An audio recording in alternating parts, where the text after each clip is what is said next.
Africa దేశం ఇథియోపియాలోని అగ్నిపర్వతం హేలీగుబ్బి ఇటీవలే బద్దలైంది. దాదాపు 12,000 ఏళ్ల తర్వాత అగ్నిపర్వత విస్ఫోటనంతో అక్కడ స్వల్ప భూకంపం కూడా సంభవించింది. ఈ కారణంగా దట్టమైన పొగ, బూడిద 15 కిలోమీటర్ల ఎత్తుకు ఎగిసిపడింది. భారత ఉపఖండం వైపు ప్రయాణించిన ఈ బూడిద మేఘాలు ఢిల్లీ గగనతలంలోకి ప్రవేశించాయి.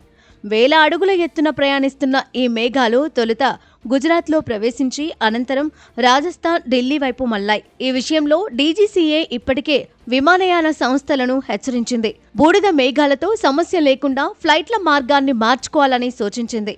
మార్గ మధ్యంలో ఈ దుమ్ముధూళి మేఘాలు ఎదురైతే వెంటనే తమకు సమాచారం అందించాలని కూడా తెలిపింది. ఇంజన్ పనితీరులో మార్పులు, క్యాబిన్ పొగలు, దుర్వాసన వంటివి తలెత్తిన వెంటనే తమను అప్రమత్తం చేయాలని సూచించింది. ఈ దుమ్ముధూళి మేఘాలతో కొన్ని విమాన సర్వీసులకు ఇప్పటికే అంతరాయం ఏర్పడింది. ఈ మేఘాల్లో అధిక శాతం సల్ఫర్ డయాక్సైడ్, బూడిద ఉన్నాయని వాతావరణ శాస్త్ర నిపుణులు తెలిపారు.